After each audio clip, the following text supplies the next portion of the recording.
లండన్కి వెళ్తే John Wesley గారి ఇంటికి తీసుకెళ్ళారు చూపించడానికి అని చెప్పి.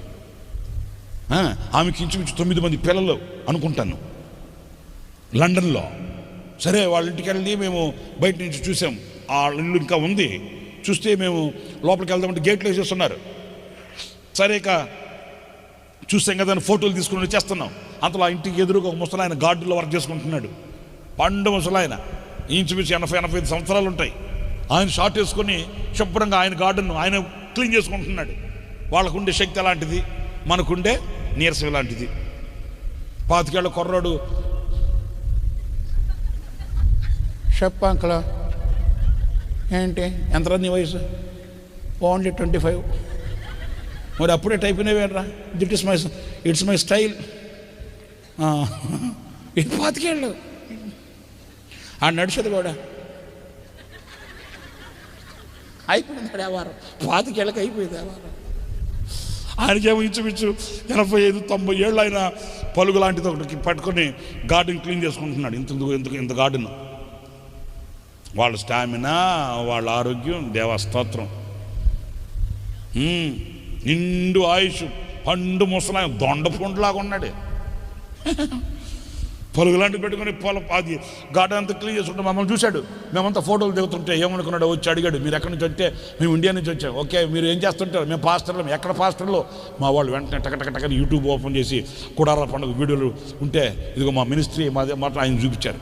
ఆయన అలాగ చూసి, ఓ హెవీ కాంగ్రిగేషన్, ఓహో ఐసి వెయిట్.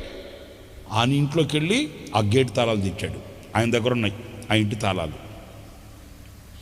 అడిగాడు, చూస్తారా మీరు లోపలికి వెళ్ళి? మీరు సేవకులు అంటున్నారు కదా, చూస్తారంటే చూస్తామండి. అట్లా అంటే ఆయన వెళ్ళి తాళం తీసుకొచ్చి తాళం ఇచ్చాడు. లోపలికి వెళ్ళాము. ఇంట్లో గది మొత్తం గదులని చూపించాడు. జాన్ వెస్లీ, చార్లెస్ వెస్లీ, ఇంచుమించు 9 మంది వాళ్ళ పిల్లలు. ఇట్లాగే వెస్లీ అట్లా వస్తుంది. ఒక్కొక్కరు ఒక్కొక్క దేశాన్ని గడగడలాడించిన సేవకులు అయ్యారండి వాళ్ళు. ఎట్లా అయ్యారంటే, ఆ ఇంట్లోకి వెళ్ళి చూస్తే వాళ్ళ అమ్మగారికి ఒక గది ఉంది, వాళ్ళ నాన్నగారికి ఒక గది ఉంది. ఒక్కొక్కరికి వీళ్ళందరూ ఉండే గదులు ఉన్నాయా. వాళ్ళ అమ్మగారి గదిలోకి తీసుకెళ్తే ఆమె పేరు సూసన్న వెస్లీ.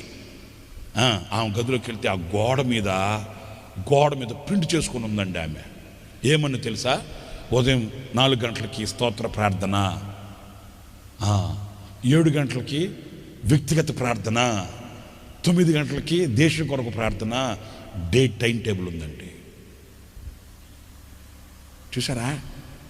మన గోడ మీద ఏం రాసి పెడతాం? పేపర్ అంటించి నూనె సీసా అయిపోయింది, ధనియాల పొడి ఆడించాలి, కారపు ఇయ్యగా మనకు దరిద్రం. అంతకుమించి మీరు నిజంగా ఒప్పుకోండి, అంతకుమించి ఇంకేమైనా ఉంటాయా? ఆ తల్లి నాకు అసలు దిమ్మ తిరిగింది. గోడకి ఆమె ప్రింట్ చేయించేసుకొని ఉందండి, గోడ మీద ఒక టైం టేబుల్ని. ఆ కింద చూస్తే ఆమంట గట్టిగా రాత్రులు నిద్రపోతే 3-3.5 గంట నిద్రపోద్దంటండి. 3-3.5 గంట నిద్రపోద్దంట.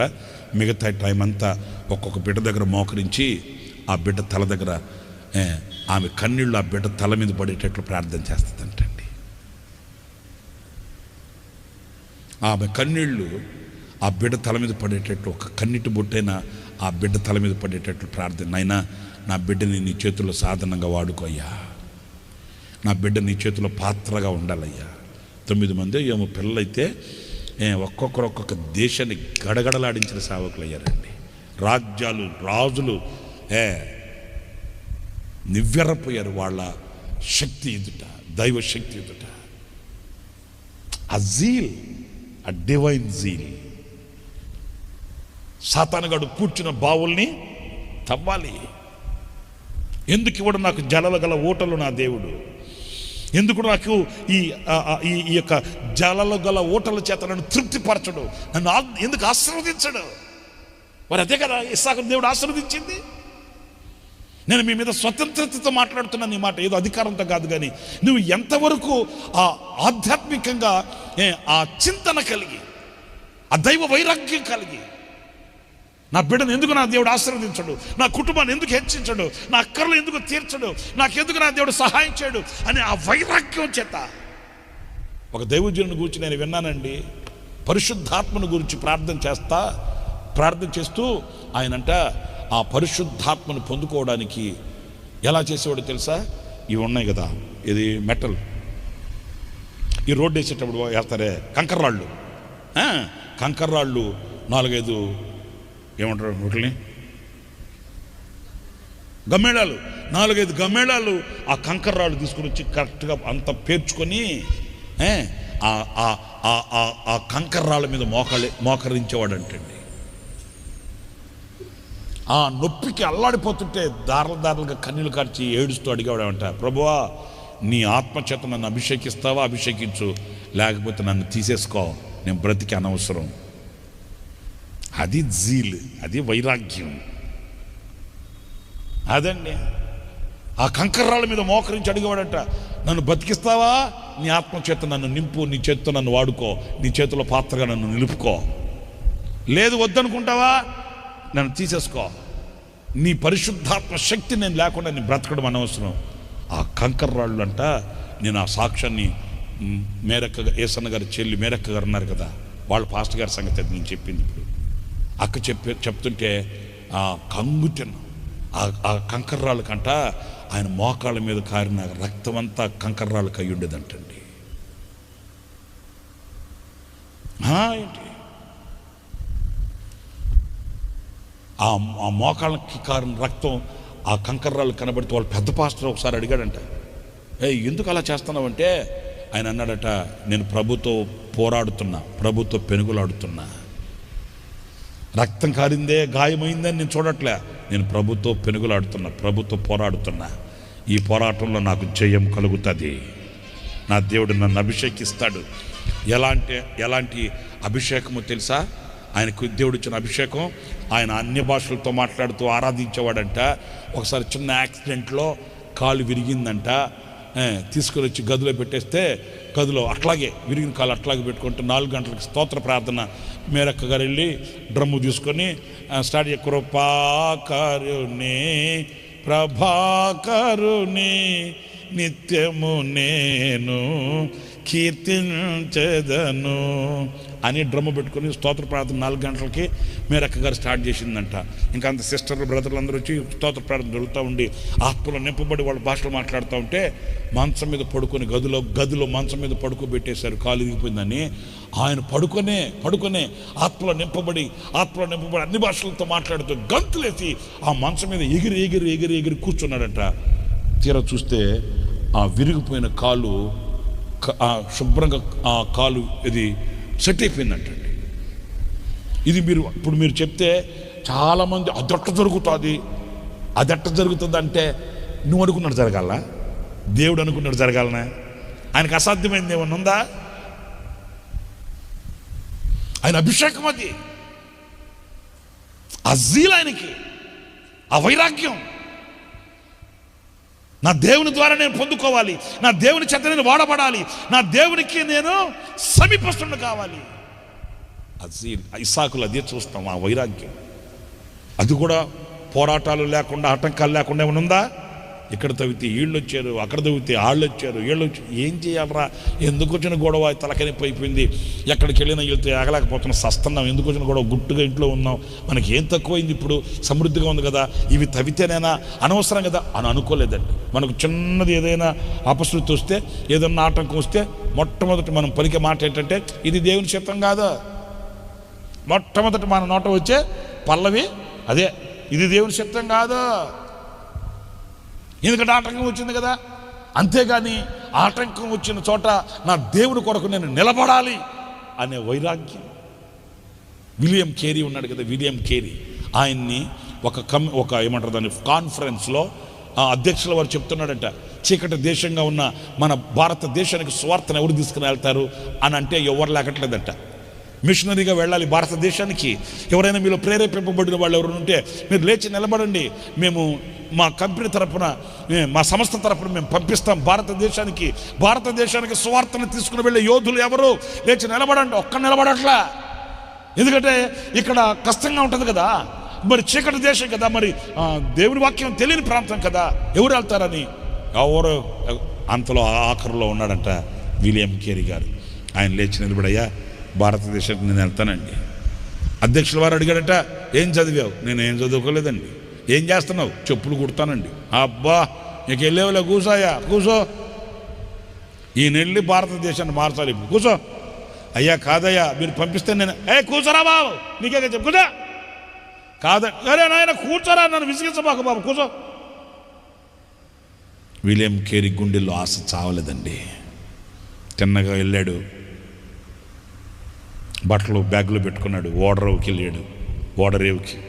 ఓడరేవుకి వెళ్ళి ఆ ఓడలతో మాట్లాడాడు. అయ్యా నాకేమి ఇవ్వాల్సిన అవసరం లే, ఇదిగో మీ ఓడలో నన్ను చేర్చుకోండి. రోజు ఉదయం సాయంకాలం ఆ ఓడలు కడగతారు కదా, శుభ్రం చేస్తారు కదా గదులన్నీ, అవన్నీ కడిగి శుభ్రం చేసి అలాంటి పనులు ఏదైనా ఉంటే నాకు ఇవ్వండి, నాకేమొద్దు, నాకు కొంచెం ఆహారం పెట్టండి చాలు, ఇంకేమొద్దు. వాళ్ళు ఈయన వినయంతో అడిగే మాటలు చూసి, నాకు మరి జీతం ఏం ఆశించవా? వద్దయ్యా, అవసరంలే, నాకు అంత అన్నం పెట్టి భోజనం పెట్టి నాకు ఉద్యోగం ఇవ్వండి. ఆ ఓడలన్నీ కడిగి వాళ్ళు ఇచ్చిన దాన్ని తిని, వాళ్ళు ఇచ్చింది మిగలబెట్టుకొని ఒక రోజున అదే ఓడకి టికెట్ కొని భారతదేశానికి బయలుదేరాడంట. చూడండి ఆటంకాలు ఎట్టుంటాయో. దగ్గరికి వస్తుంది. ఇక భారతదేశంలో అడుగు పెడతాడు అనగా ఓడ పగిలిపోయింది. వాళ్ళేమో పంపిస్తానంటే వాళ్ళేమో పోయిందో వెళ్ళించాలే కూర్చొని వాళ్ళంటే ఆటంకాలు చూడండి. ఇక్కడికేమో మేము బ్యాగ్ తీసుకొని 4 జతలు బట్టలు తీసుకొని వస్తే ఇక్కడ కొంచెం ఓడ పగిలిపోయింది. ఈదుకుంటూ కట్టుబట్టలతో కలకత్తాలో కట్టుబట్టలతో ఓడ సముద్రం ఒడ్డున నిలబడి ఏం చేయాలి అర్థం. మనమైతే అమ్మో దేవుని చిత్తం కాదు ఇది, వాళ్ళు చెప్పారు వద్దని, నేను సాక్షించాను, దేవుని చిత్తం కాదు ఇది, మరలా మనం ఏదో పని చేసుకుని వాళ్ళు వెనక్కి వెళ్ళిపోతాం అనుకోవాలనా? అనుకోలే. దేవుని చిత్తం జరిగేటప్పుడు పోరాటాలు వస్తాయి. దేవుని చిత్తం జరిగేటప్పుడు అవాంతరాలు అభ్యంతరాలు నిలబడతాయి. ఇక్కడే నేను పోరాడి జయించాలని కల్కటా సముద్ర తీరాన నిలబడి ఏడ్చాడండి. ప్రభువా, భారతదేశానికి నిన్ను చూస్తూ వచ్చా, ఇక్కడ నన్ను వాడుకో. విలియం కేరీ పరిశుద్ధ గ్రంథం ఈరోజు మన చేతిలోకి రావడానికి ఆయన కృషి, భారతదేశ ప్రజలకు ఆయన చేసిన ఎనలేని సేవలు కొనియాడబడ్డాడు. ఈనాటికి కూడా వారి యొక్క త్యాగ ఫలితం కళ్ళతో చూస్తూనే ఉన్నాం. ఇవన్నీ నేను ఎందుకు చెప్తున్నాను? ఐజక్ అలాంటి వాడే. నా తండ్రి దినములలో తవ్విన బావులు సాతాను పూర్తి చేశాడు, నేను వాటిలో తవ్వాలి. పూనుకున్నాడు. వ్యతిరేకతలు వచ్చాయి, ఇబ్బందులు వచ్చాయి, ఆటంకాలు వచ్చాయి, అవరోధాలు వచ్చాయి. వెనుతిరగలేదు, ఓడిపోలేదు, నిరుత్సాహపడిపోలేదు, నిరసిల్లిపోలేదు. దేవుడు ఆయన ఆశీర్వదించి దీవించి జలలు కలిగిన ఓటలు ఆయనకి ఇచ్చే అంతవరకు కూడా ప్రయాసపడి కష్టపడి నిలిచి గొప్ప దీవెనకు నాంది పలికాడు. ఈ రాత్రి నేను ఈ మాటలు ముగిస్తూ చెప్తున్నాను. అలసిపోవద్దు, జడిసిపోవద్దు, వెనుతిరిగిపోవద్దు. ఆ జీల్ నీవు నన్ను దీవించు వరకు, నిన్ను నమ్మిన వారినెల్ల నీవు చక్కగా దీవించెదవు. నిన్ను నేను విడువను దేవా, నిన్ను నేను విడువను దేవా. ఓ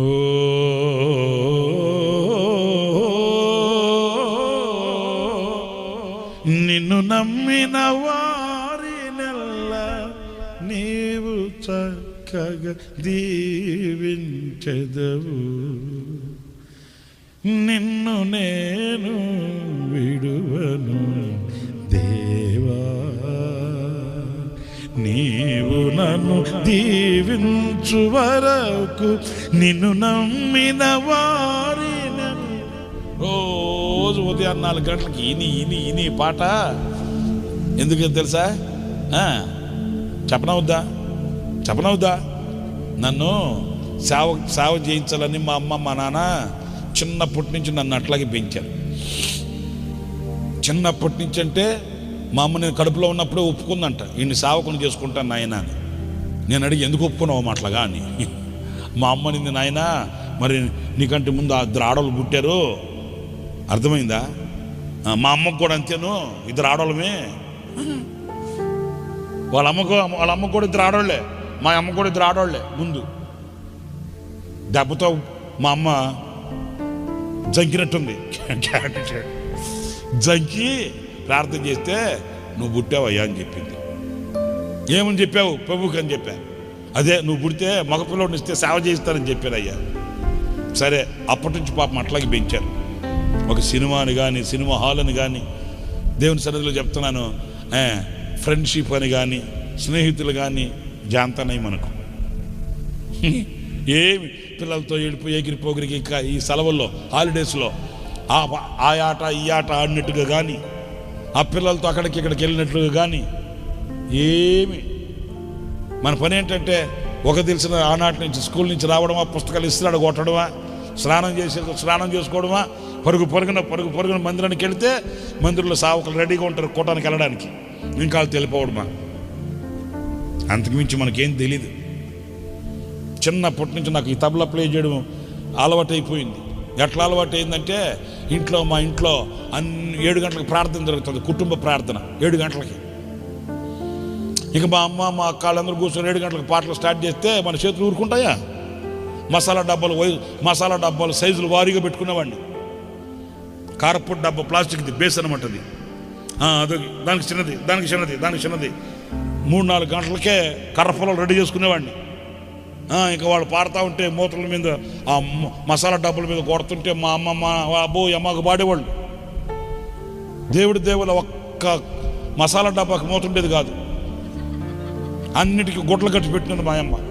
అనేది, నాయన ఏంట్రా నాయన నువ్వు ఒక్క మూతలు కూడా లేకుండా పగలగొట్ట ఏంట్రా అంటే, అప్పుడు వాళ్ళకి ఏమనిపించిందో 250 రూపాయల తబలా సెట్ అప్పట్లో. ఇప్పుడు 15,000. అప్పట్లో 250 రూపాయలు. కృపాని అతను ఒక అతను తబలిస్ట్ అమ్మేస్తుంటే అది కొనిచ్చాడు. ఎందుకు? 7 గంటల ప్రార్థనలు వాయించడానికి. అట్లా అలవాటు అయిపోయింది నాకు. ఇంక 7 గంటలు అయిందంటే ప్రార్థన ఇప్పుడో అని కాసుకొని ఉండేవాళ్ళం. ఎందుకు? ఇది కొట్టడానికి. ఇక కూర్చొని అలాగ అలవాటు అయిపోయింది. ఎలాగ అలవాటైందో ఎట్టొచ్చింది కూడా తెలియదు దేవుడికి. ఇక ఆ తబలా ప్లే చేసేవాడు కదా, అంచేత నేను స్కూల్కి వచ్చి పుస్తకాలు ఇసురాడు కొట్టేసి పరుగా స్నానం చేసామా, బట్టలు మార్చుకున్నామా, అడావుడిగా చర్చికి వెళ్తే రెడీగా ఉంటారు. రారా త్వరగా రారా అట్లా ఉండేవాళ్ళు. ఇంకా సావకులతో కూడా కలిసి రిక్షా ఒకటి ఉండేది మాకు. ఆ రిక్షాకి సామాన్లు వేసుకోవడం, ఇట్లాంటివి చిన్న బాక్సులు, 4 బాక్సులు అన్నాయి. సామాన్లు రిక్షాకి వేసుకొని సావకులతో కూడా తక్కువ నిలిపి మీటింగ్కి వెళ్ళిపోయి ఎప్పుడు అలసిపోయి ఇంటికి వచ్చేవాడిని. మళ్ళీ ఉదయాన్నే స్కూల్కి వెళ్ళిపోయి. అది నా బతుకు. అయితే ఏం జరిగింది, 10వ తరగతి పాస్ అయిన తర్వాత మా అమ్మ మా నాన్న అన్నారు, నాయన ఇంక చదివించాలి, నువ్వు బాగా చదివావు, అబ్బా ఎమాక చదివా నాయన, సాలిక సావుకిల్లయ్యా అన్నారు. 10వ తరగతి పాస్ అయిన తర్వాత అది కూడా ఎట్లుంటుంది మీరు చెప్పండి? 10వ తరగతి పాస్ అయినామంటే మనకి ఎన్ని ఆశలు ఉంటాయి? పుస్తకాలు కట్టాలి పెట్టుకుని భుజం మీద పెట్టుకుని మోసిన వాళ్ళమి. కాలేజీకి వెళ్ళాలంటే ఎట్లుంటుంది? సింగిల్ నోట్బుక్ అట్లా వెళ్ళాలి కదా, అట్లా ఊపుకుంటా. కాలేజ్ అంటే సింగిల్ నోట్బుక్ తీసుకొని కాలేజ్ మెట్లు ఎక్కి అప్పుడప్పుడు అట్లా అనాలి కదా. మరి ఇన్ని ఆశలు ఉంటే మీరే సేవ అంటారేంటి? ఏమని చెప్పింది తెలుసా? మీరు చెప్తే నేను చేయను సేవ, దేవుని పిలవమని నన్ను. చూశారండి, ఆ సామాన్యమైన కాదు, నేను కూడా మీకు అట్లా కనబడుతున్నాను. కానీ ఇప్పుడు దేవుని పిలవమను, మా అమ్మ మా నాన్న దేవుడు పిలిచేదేంటయ్యా? నిన్ను అప్పగించాం కదా, చెయ్యి సేవ చేయి. మీరు చెప్తే చేస్తారా? నేను చేయను, నన్ను పిలవమను. ప్రపంచంలో నాలాంటి భక్తుడికి దొరకడని ఆయన పిలవాలంట నన్ను.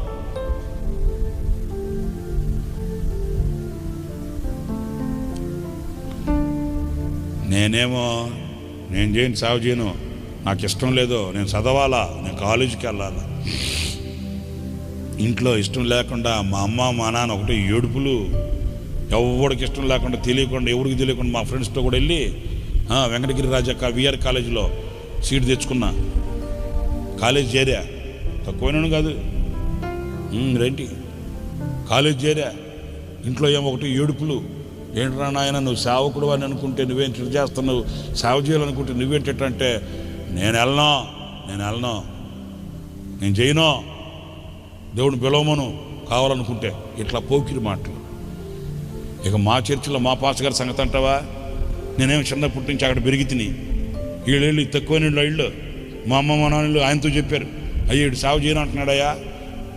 చిన్నప్పటి నుంచి భక్తిగా పెరిగాడు, 10వ తరగతి పాస్ అయిన తర్వాత చిట్టయ్యాడేంటి వీడు, వద్దురా నాయన అంటే కాలేజీలో చేరాడు, వీడు సేవ చేయను అంటున్నాడా అంటే మా పాస్ గారు అంత తెలుగు ఒప్పుకుంటాడా?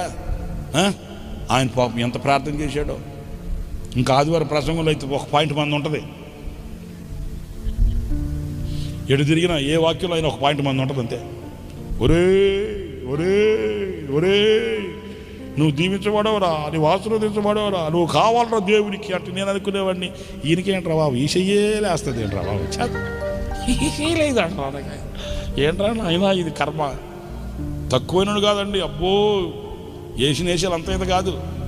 నువ్వు మా పాస్టర్ గారు ఊరికి ఆదివారం ఒక ప్రసంగంలో ఒక పాయింట్ మంది చేస్తునేసరికి వినలేక ఏం చేసింది తెలుసండి, ఈసారి మన సబ్జెక్ట్ వస్తుందంటే లేచి వెళ్ళిపోవాలనుకున్నా. అడు కూర్చొని తవలో పెట్టుకొని ఉండేవాడిని కదా, సౌండ్ సిస్టమ్ అది నేనే చేసుకునేవాడిని అండి. సౌండ్ సిస్టమ్ పెద్ద ఏమింది, 2-3 యాంప్లిఫైర్లు అటు అక్కడ పెట్టుకొని ఉండేవాడిని. ఇక మన సబ్జెక్ట్ వస్తుందంటే మనకు తెలిసిపోద్దిగా. ఆ తెలివి బాగుంటుంది, సాగు తెలివి, దరిద్రపు తెలివి. మన సబ్జెక్ట్ వస్తుందంటే ఏం చేసేవాడిని తెలుసండి, మెల్లగా లేచి అలాగే వెళ్ళిపోతుంటే అలాగే వెళ్ళిపోతుండేవాడు. మా పాస్టర్ నా చెవులో దూరిపోయి వస్తాడు ఆయన. వాక్యం చెప్పేవాడు ఎట చూసేవాడు కానీ చూసేవాడా, నేను లేచి వెళ్ళిపోతుంటే చూసేవాడు, వెళ్ళిపోతున్నాను అనుకో. సర్వోన్నతుడా నీవే నాకు అంటే పాట ఎత్తాడు కదా, పరుగు అక్కడి నుంచి పరిగెత్తుకుంటూ వచ్చి మళ్ళీ తబలా మూతలు తీసి పౌడర్ గడ్డ డుమ్ డుమ్ అనగానే ప్రజలారు ఆలకించండి అనేవాడు. మరి అంతే కదా, నాకీత తెలివి ఆయనకు ఉండదేంటి. నేను ఎందుకు చెప్తున్నాను తెలుసా, ఇదిగో ఇట్లాగా పోరాటాల మధ్య అలజడుల మధ్య ఎవరికి ఇష్టం లేకుండా కష్టం మీద ఫస్ట్ ఇయర్ అయింది. సెకండ్ ఇయర్లో చేరే సగమే. ఇంక మన వల్ల కాల, కొట్టాడు దేవుడు, సరైన దెబ్బ కొట్టాడు. దెబ్బతో మంచం ఎక్కా, అంత తేలిగ్గా రాలా. ఈ 1.5 సంవత్సరంలో మా ఇంట్లో పరిస్థితి ఏంటంటే 4 గంటలు నేను మీటింగ్ చెప్పాను కదా, మా పాస్ గారితో మీటింగ్కి వెళ్ళిపోయి అలసిపోయి వచ్చేవాడిని. రాత్రి ఎప్పుడో వచ్చింటికి వెళ్ళి పడుకుంటే రాత్రి పడుకుని అలసిపోయి అర్థమొచ్చి నిద్రపోతుంటే 4 గంటలకి నా మంచం దగ్గర కూర్చొని మా అమ్మ మా నాన్న ఇదే, నీవు నన్ను దీవించు వరకు నిన్ను నమ్మిన వారి నెల్ల నీవు ఇదే పాట నాయన సంవత్సరాల తరబడి విన్నా. మా అమ్మ ఏడుస్తూ ఉండేది 4 గంటలకి, మా నాన్న మా అమ్మ ఇద్దరు మోకరించి. నాకు ఆ నిద్రలో ఈ ఏడుపులను పడి తుళ్ళు పడి లేస్తే మంచం దగ్గర ఏడుస్తూ ఉండేవాడు. మనసంతా వికారం అయిపోయేది. ఏంట్రా వీళ్ళు ఏడిపోయేంటి, నా బతుకేంటి, ఈ చదువేంటి, చదువుకుందాం అనుకుంటే వీళ్ళేంటి ఇట్లా ఏడుస్తున్నారు, మరి ఏంటి మాటలు ఏడుస్తారంటే మా అమ్మ ఏడ్చిన బాబు. నాయనా నీ సంపాదన కొరకు మేము ఎదురు చూడట్లేదు నాయనా, నువ్వు సేవ చేయాలి నాయనా. ఇప్పుడు నేను ఇట్లా వాక్యం చెప్తుంటే మా అమ్మ ఎంత మురిసిపోతుంది. నిజం, మా అమ్మ మా నాన్న అయితే నేను అలాగ వాక్యం చెప్తుంటే వాళ్ళ గుండెల్లో నుంచి ఆ ప్రవాహం ఆనంద బాష్పాలుగా రాల్చుకునేవాళ్ళు. మా నాన్న ఈ మధ్య ప్రభు సన్నిధికి వెళ్ళాడు అనుకోండి, మా అమ్మ ఇప్పటికీ ఆరోగ్యంగా ఉంది, వాళ్ళ గుండెల్లో ఎంత ఆనందం పరవశించిపోద్ది. ఎందుకంటే వాళ్ళు కలలు కన్న జీవితం ఇది. నేను వాళ్ళని ఎందుకు అంత గౌరవిస్తానంటే ఈ స్థితికి చేరేంత వరకు వాళ్ళు కార్చిన కన్నీళ్ళు అంత ఇంత కాదు. నేను ఎందుకు ఈ మాట మీతో చెప్తున్నానంటే, మరి వాళ్ళ కన్నీళ్లు చూచి దేవుడు ఇంత ఘనకార్యం చేసి నా బ్రతుకులో ఒక వెలుగును పుట్టించి నా బ్రతుకులో ఒక అరుణోదయపు కాంతిని ఉదయింపు చేసి వాడుకునే దేవుడు మీ కుటుంబాల్లో మీకెందుకు చేయడు, మీకు మీ పిల్లలకి ఎందుకు చేయడు? మీ ప్రార్థన ఆలకించి మీ బిడ్డల బ్రతుకుల్లో ఒక దివ్యమైన ఆశీర్వాదాన్ని ఎందుకు కలిగించడు? చేస్తాడు. కానీ మీరు అలాగా ఆ జీల్, ఆ ఆసక్తి మీకు ఉన్నట్లే, అంతే తేడా. ప్రభు చేస్తాడు, ప్రభు ఇస్తాడు, ప్రభు వస్తాడు, ప్రభు ఆ కార్యాలు చేస్తాడన్న ఆసక్తి మీకు గుండెల్లో కలగట్లే. ఇస్సాకు ఎన్ని పోరాటాలు వచ్చినా, ఎన్ని అవరోధాలు వచ్చినా, ఎన్ని అభ్యంతరాలు వచ్చినా వెనుతిరిగి చూడకుండా దాని కొరకు ప్రయాసపడి ఆ బావుల్ని తవ్వాడు, జలాలు గల ఓటలు చూశాడు. ఈ రాత్రి మీ బ్రతుకులలో కూడా నా దేవుడు అద్భుతాలు చేయుగాక. ఆనాడు ఇస్సాకు విత్తన ప్రతి విత్తనాన్ని నూరంతల ఫలముతో నింపిన దేవుడు నిశ్చయముగా మీ బ్రతుకుల్లో కూడా నూరంతల ఫలాన్ని నా దేవుడు అనుగ్రహించుగాక.